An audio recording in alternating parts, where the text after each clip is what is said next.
Hello, and thank you so much for having listened to this week's episode of Secure Insights with NDK Cyber. So, as many of you know, NDK Cyber are first and foremost a cybersecurity recruitment company. We've been introducing cyber talent around the world for the last, over 10 years now to organizations in both the security consulting and vendor space, right through to the end user environments, all industries, multiple locations across the US, across the UK, Europe, and Asia Pacific as well.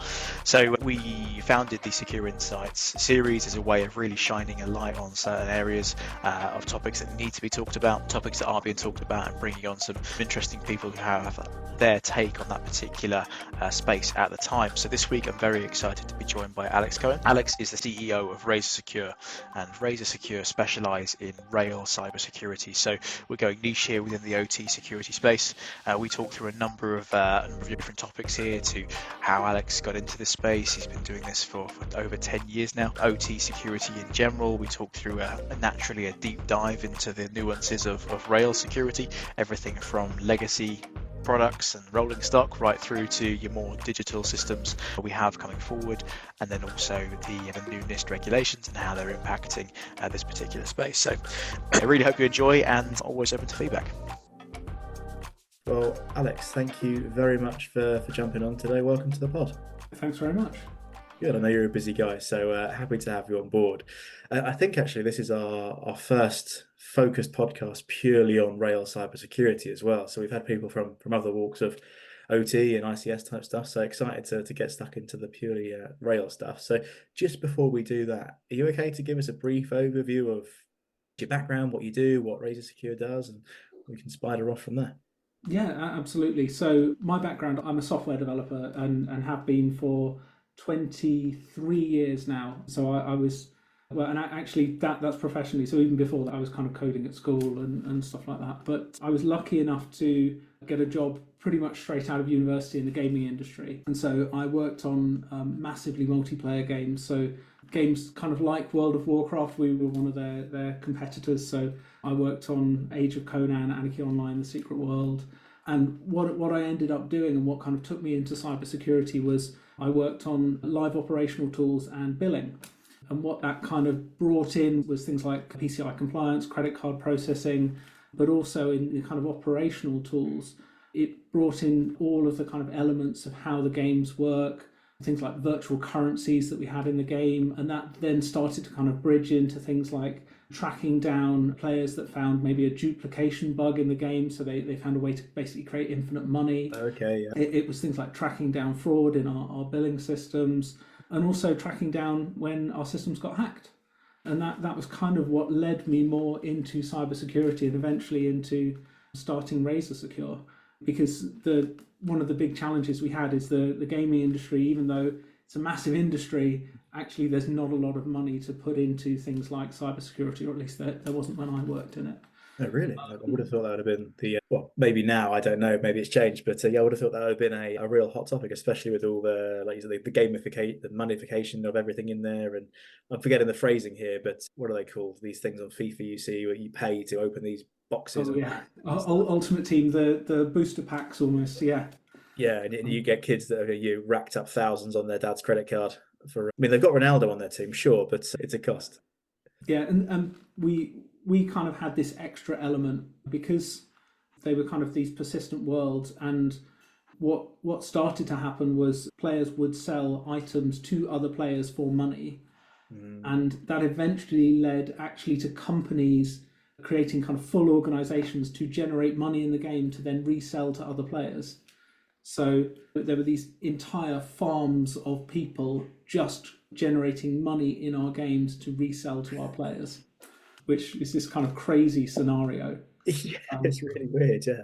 Yeah, and so what that kind of led to was also, if they found a way to hack someone's account, they could basically strip the account, sell all the items for money, and that was a way of making money. And then also, if they ever found a way to hack our systems and get into the game itself, basically you're in a database where it's update cash, set cash plus 1,000, so you can create infinite money that way as well. No one ever did that. They never managed to get that kind of access, but that was the level that we were kind of dealing with. And so if they could hack our systems and they were actively trying, then we would be in trouble.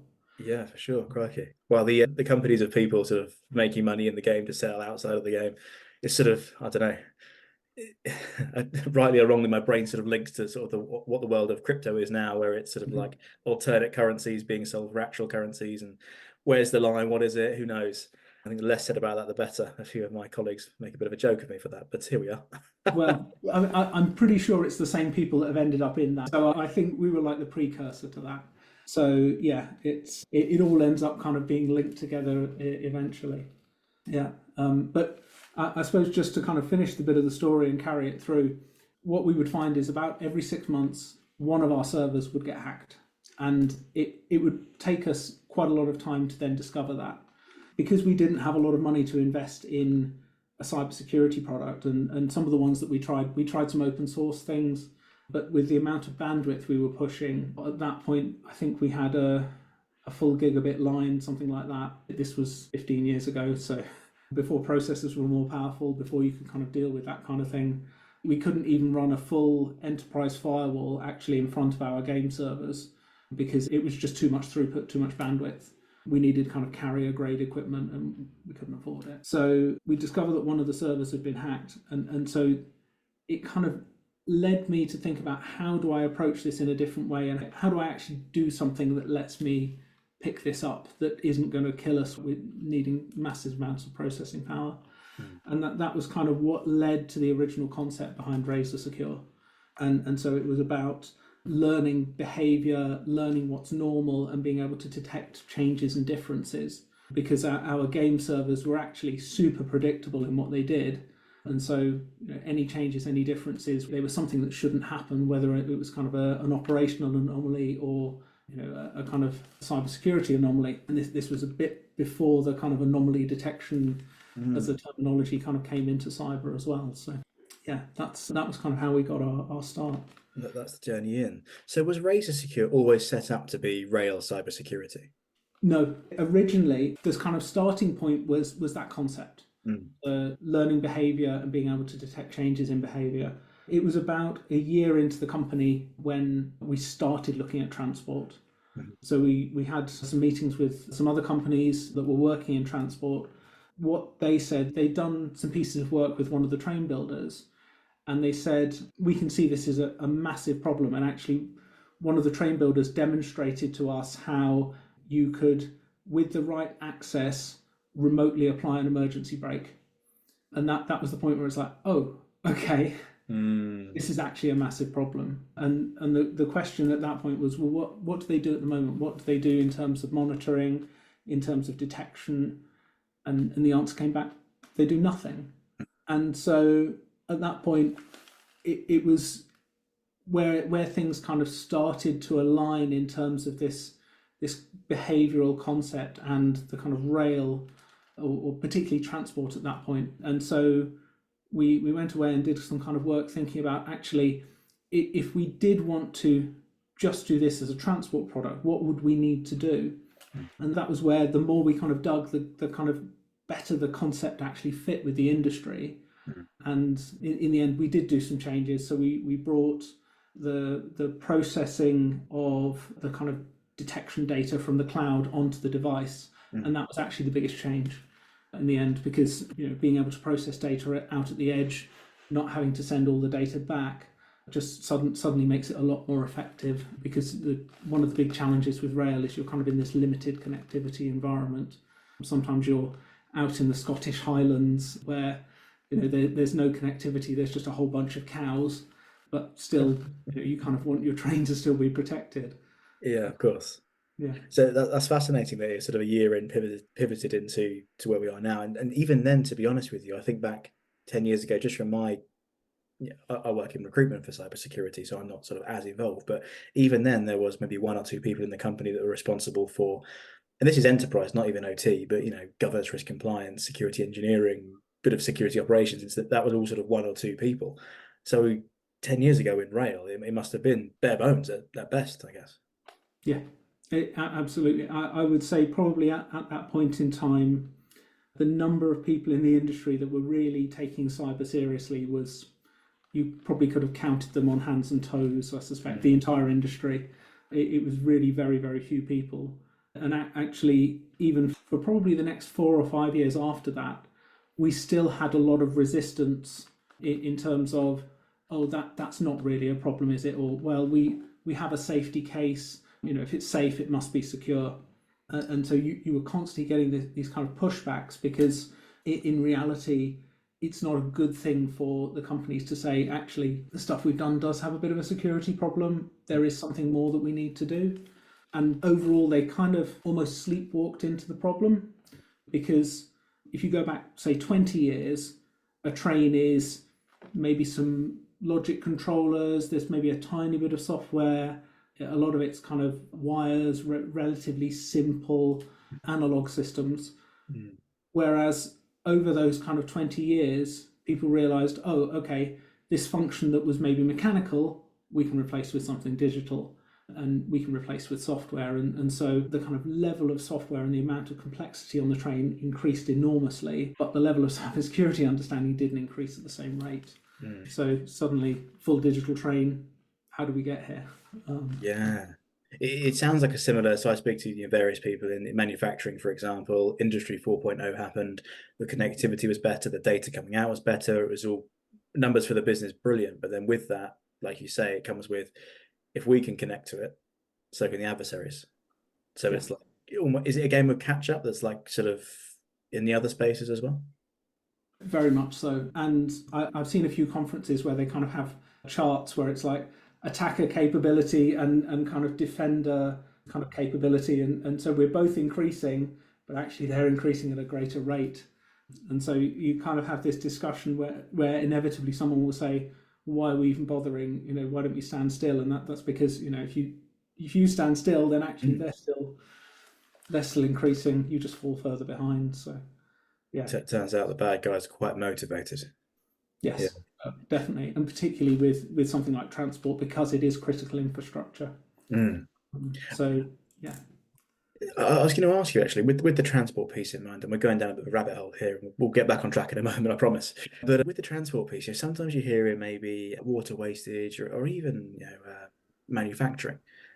It's a case of why would they target us? We're okay. We've sort of got a few policies in place, but we don't need to worry too much. Why would people target us? Do you find that less so in rail, or maybe the same? I don't know. Yeah. Generally, I think there's a bit more of an understanding that actually in rail, there's a disruption in rail affects a lot more than just passengers didn't get to their destination on time, because there's freight trains that run on the same track, and those freight trains carry a wide mix of things, all the way from basically petrol through to potentially nuclear material in some cases, through to goods and post and things like that. So actually even a relatively straightforward disruption can have massive knock-on effects for the whole economy basically. So I think that is one of those cases where there is a stronger recognition of that, but not necessarily at every level, and that's still part of the message we're trying to get across. I think if you go up at a senior enough level, they definitely understand that kind of knock-on effect is a massive problem. But if you get down a level below that, you maybe see, I'm the operator that runs this particular piece.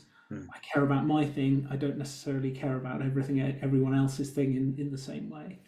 So that's part of where this kind of challenge comes from. Yeah, and naturally security falls onto that. Everything else, other problems, and other people have described it as, look, I've got a long enough list of to-dos here to make sure the service is up and running. I haven't really got time or capacity to look at cybersecurity as well. So I guess that's where the technology and processes and everything else comes in to help. And we've touched on a lot of these points here, but broadly speaking, where would you say we're at in terms of the state of rail security at the moment?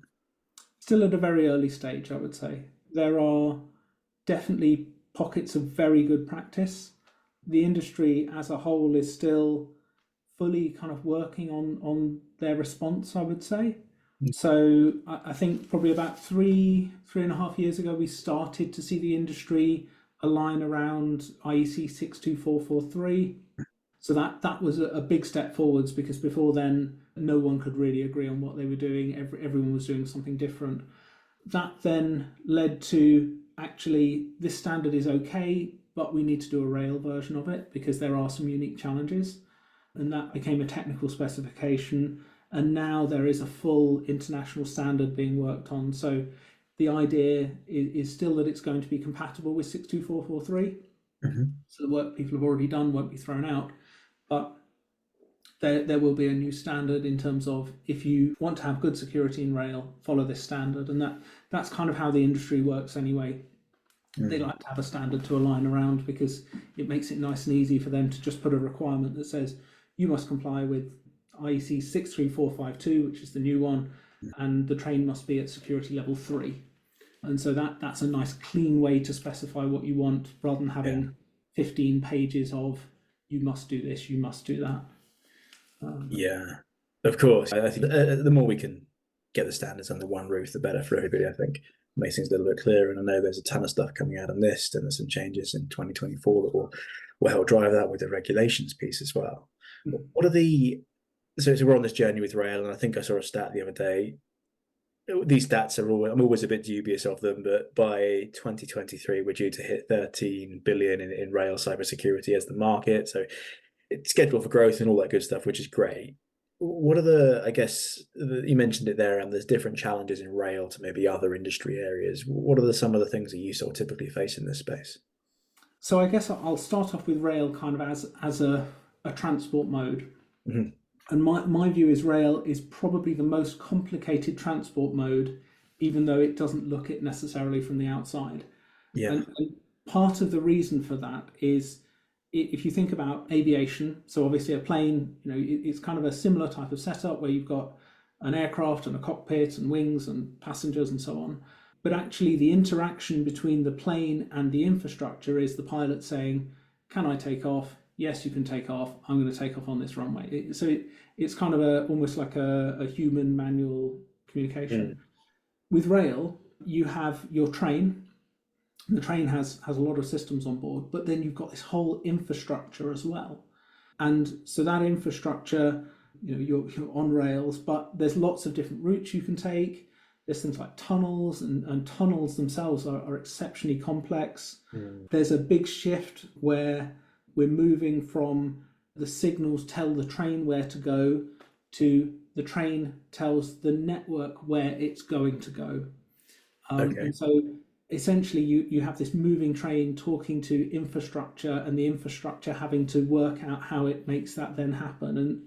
And so it's exceptionally complex. And that's part of where this kind of cybersecurity challenge comes from, that it's not just one thing. It's not just the trains, it's not just the infrastructure, it's actually all of it and how it interacts between it as well. So it is a really complicated area. Wow. Yeah. And so with those areas then, say if you're the train operator, for example, you've got to be in such tight relations then with, maybe you can help me out here, but whoever is responsible for all those signaling systems. Is that I'm assuming that's not the rail lines themselves, that's another party? So yeah, to use the kind of UK version, you have Network Rail that manages the kind of tracks and the signaling infrastructure. You've got the operators that manage and run the trains, and so there's the kind of interaction between them as to how do we kind of set a timetable. And Network Rail, you make best use of your infrastructure. We get access to the infrastructure at the right time and run the kind of frequency of services that we want to run, and then how it's then shared between freight and other operators, and it's quite a kind of complex setup. Yes, enormously. I've got a bit more sympathy for when I'm delayed on the train now and there's signaling problems. I understand it's not just maybe one person's fault. But with the accountability for cybersecurity of the whole system, who does that fall under then? So at the moment in the UK, essentially it's the DFT, so Department for Transport, as the kind of competent authority, but it's down to the operators of the individual services to manage their own cybersecurity. So that's the kind of NIS setup with operators of essential services. So they kind of maintain the responsibility for their piece, but the DFT are essentially they're kind of responsible for policing it, as it were. So that's the kind of setup in the UK at the moment. And then you have the National Cybersecurity Centre, who are the kind of technical authority. So they advise more than enforce. So yeah. Wow. And this is sort of layers within layers within layers of cyber. You've got cybersecurity, then the OT stuff, and now we've got rail within that. So very, very niche area. When bringing in people into this space, are there transferable skills from other OT spaces or cybersecurity in general, or is that a bit of a learning curve, or more than a learning curve, maybe a learning cliff? It is a bit of a cliff in the beginning. I would say there definitely are transferable skills. So fundamentally, a lot of the onboard systems do still run normal Ethernet networks. There are a lot of kind of commodity software components on there. So you come across things like Linux all the time. The complexity comes from how the industry works, how the different components work together, the requirements for the different software, things like managing change control, and just generally kind of having that understanding of how the industry functions, because it's, and every industry has this, that you kind of have your acronyms, you have your kind of ways of working. Yeah. But yeah, rail does feel like an incredibly complex beast where there are occasional animal sacrifices and things like that need to happen to make sure everything keeps running on that level sometimes. And so with rail, you mentioned then we've gone from more analog to much more digital travel. Is there then sort of, in your eyes, further progressions over the next, I don't know, 5 or 10 years? What are we looking at for the future of rail travel? And in some other spaces, they talk about a future of whatever it might be, manufacturing, oil and gas, and they'll be much easier to embed cybersecurity in those systems because they're created from new rather than trying to bolt it on something old. Are we talking similar things in rail? What's your sort of view on that? Yes, in a way. There's a lot coming in terms of operability and this kind of migration to a kind of full digital signaling system, the train talking to the infrastructure, as I kind of talked a bit about before. There's a lot of that's coming and being worked on. That's due to be fully rolled out in the next 5 to 10 years. It'll be at least that, I suspect, in reality. With the trains themselves, when the standards are in place, that will make a huge difference to what's being done.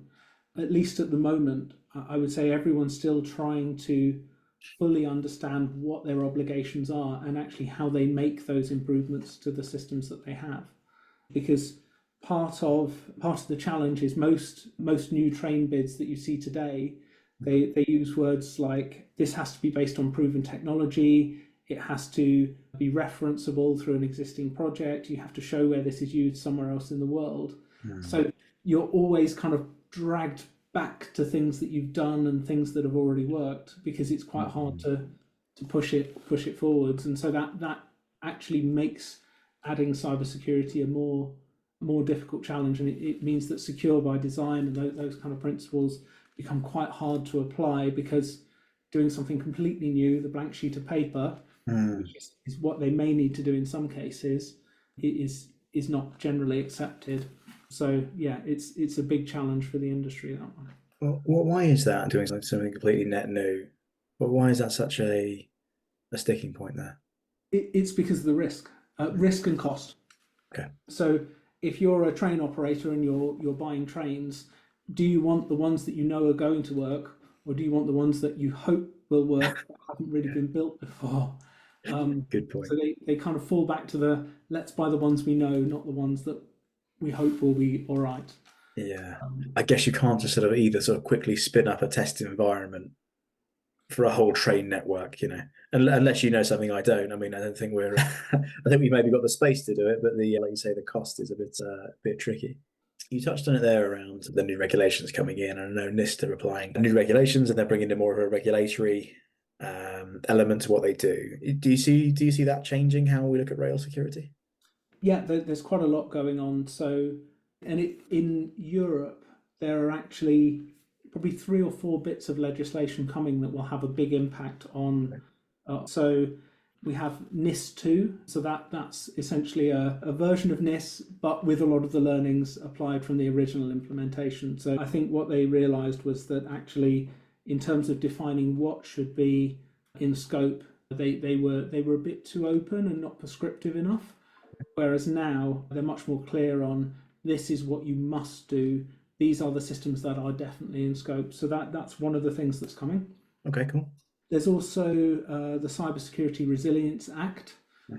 So actually that's going to have broad implications, not just in rail, but in almost every company that supplies some kind of product that has software and potential cybersecurity implications. So one of the big things there is they've said every device that's supplied or system needs to have software patches for a minimum of 5 years or for the life of the system. So that they're thinking about things like smartphones. So this is getting away from the situation where you buy a phone and then in 18 months' time they don't update it anymore. And so they'll have to update it for 5 years. In rail, the challenge is you buy a train, that train lasts for 30 years plus. You then have to maintain the software on that train for those 30 years. And that's a bit scary for a lot of manufacturers. They don't necessarily have that in their strategy today, but they will have to. There's also, as part of that, a certification requirement. So the exact mechanism of that still being agreed. But what it will mean is that any subsystem supplied for something like a train need to have certification. So you'll have to prove that you've done some good cybersecurity engineering as part of it. Yeah. So with those regulations then, taking the 30-year to maintain software on a train, for example, how do you guarantee that the initial manufacturer of the train or the parts or whatever it might be will be there, will be able to do that, will be able to support that? How that must throw in quite a big swirlball that you wouldn't maybe see for a smartphone, for example. Yes, well, it's part of the reason that actually the companies that build trains are they're all huge. There isn't a kind of artisan train builder. There's not a startup, no. Yeah, exactly. Yeah, it's not the company that makes 2 trains a year. They're all massive companies that are going to be around for the long haul. So you get the likes of like Siemens, Alstom, Hitachi. They're massive companies.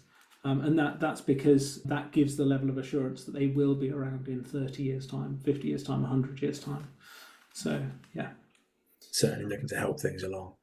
Exactly. Rail operators or whoever in the rail space listening to this will be aware of the cybersecurity elements, I'm sure. But what would you say maybe are if you're in this space, what have you got to be hitting? What are the key markers, whether it's, I don't know, monitoring or visibility, or what are the markers that you would suggest definitely having at the foundation level of cybersecurity to avoid an incident, whether it's cyber or, if we're frank, human life at risk? So I would say the starting point for cybersecurity is visibility, and that comes in several different flavors. So it's knowing what you've got, it's knowing what state that's all in, and then having some visibility about how it's functioning. And I think one of the things we see today is quite often actually the operators don't really know what they've got. So even when we've worked with operators that have spent a lot of time trying to understand what's actually happening on their trains, when you go in and really dig, you still find things that you didn't know. So we found cases of things like TeamViewer running on board trains. Okay. Actually, a supplier had remote access into the train and nobody knew. We've seen cases where things like Candy Crush have been running on subsystems on trains. Okay. Because they'd taken Windows 10 and they hadn't removed, because Candy Crush came by default with, it was either Windows 7 or Windows 10. It came by default and they hadn't disabled it. So it was actually running its software update process in the background all the time. So there's things like that you kind of discover through having that kind of visibility. And with that, just to delve in on the visibility piece then, so when you discover these things and these operators, whoever they are, that have found the Candy Crush and the TeamViewer, is that because they haven't got, I don't know, a security technology in place, or is that a process thing? Is it people? I don't know. How do they sort of not know that to a degree, and how do they fix that? How do they get to sort of knowing that, oh, crikey, we've got TeamViewer there? I would say it's partly a monitoring thing and it's partly a process thing. Okay. One of the difficulties with running a kind of train fleet is a kind of modern digital train has about 200 systems on board. If you multiply that up across the fleet, suddenly that's 20,000 systems. The operator's focus for the day is, how do we get all of these trains out into service? So if a camera's failed or a screen has failed, you take it out, put a new one in, send the train out. And so suddenly, as soon as you've done that, you no longer know what was on that train unless you've had some good tracking and you have some monitoring, because that unit has just been swapped. And so that's one of the challenges that exists in that kind of fleet setup today. It's a huge number of systems. These kind of on-the-fly changes happen just to make sure the train gets out. And the kind of second part of that is quite often, because they don't have the monitoring, actually they have a large number of failed systems that they're not aware of. So as an example, an operator said to me once that they had a case where someone put "Happy Birthday Jeff" on one of the passenger information screens because Jeff was the driver or the conductor. That train ran around for 4 weeks before they tracked it down. Because it's just actually going and physically putting hands on a train is really, really difficult because they're all spread out. And so it's just a lot of challenges like that. Wow. And so getting around these challenges, is there software that exists to sort of tackle this? Is there training? Is there awareness? What's the sort of how do we tackle this? So that's part of what we do as a company. The nice bit of what we offer is actually a side effect of the monitoring we do. Because we detect changes in behavior, we can also detect operational changes as part of that as well. So with some of our customers, actually, the cybersecurity monitoring helps them, and it is something that they want to have. But actually, the day-to-day value out of it is knowing how many screens have failed and where they need to allocate maintenance staff to fix those things, because that actually has a bigger impact on them. And so it's more sometimes from the loss of availability actually than the kind of integrity and impact on service that a hacker could have. So yeah. Understood. So it works on the principle, forgive for this sort of layman's explanation. If you know what's not working, or you know where everything is in your environment, you can then act on that rather than not knowing and hoping that maybe a security policy helps you through. Yeah, exactly. Unless Jeff really enjoyed the message, of course, then yeah. I'm sure he did, but then he forgot what train, or they forgot what train it was on. That was the. Do you think that everybody called Jeff on the platforms and everything was just either confused, or maybe it was a Jeff's birthday as well? I don't know. Could be. Cool. Well, we've dived around a lot there, and thank you for running through that. And it's for me, it was really good insight into sort of where rail is at the moment as a sort of subset within the wider OT piece as well. I think it's quite fascinating, and it seems to be on that journey that everybody else on, but has that its own challenges and nuances and everything else alongside it. What are you looking forward to over the next 6-12 months in this space? I think the big thing that's happening this year is the new standard for cybersecurity is now out for comment. So what that means is in the next not too long, actually, I think it may be even quite soon, that all of the comments will be received on that standard. They then spend like 6 months or so on going through all of those comments, and then they issue what will hopefully be a near final version that can then get voted on and approved. And as soon as that's in place, then suddenly actually everyone knows what they need to do. And so the big thing for me is that level of uncertainty, are we doing the right thing, will get removed. And that will really help to push everyone forwards. And it's something we're starting to see a bit more now there are draft versions. People, I think, have a pretty good level of understanding. But I think one of the things as an industry we need to be cautious about is watering down that standard too much, because that's kind of one of the risks when you do have a standard that has a lot of comments. Actually, you have various organisations that have vested interests in. Actually, we don't want to make our job too difficult. Yeah. But at the same time, you then risk kind of compromising the standard, and it doesn't deliver on the original aims behind it. So. Yeah. There's little point in marking your own homework there if it's a cybersecurity standard and that's what you're working towards, I guess. Yeah, exactly. Awesome. Well, Alex, thank you very much for running through all that and sharing your insights there. If people wanted to get in touch or learn more about what you guys do, where can they get in touch? So either visiting our website, so www.RazorSecure.com, or if they want to get in contact, sales@RazorSecure.com is a great way to get in touch with us. We have a very experienced team. We've all been in rail for quite a long time. So even though I'm from gaming originally, I've been in rail for almost 9 years now. So and almost all the rest of the team are actually from a kind of rail background as well. So yeah, That's awesome. well, what a journey. We'll chuck some links in the description as well. But I appreciate you sharing today, and we'll speak again soon. Thanks very much. Cheers, Alex.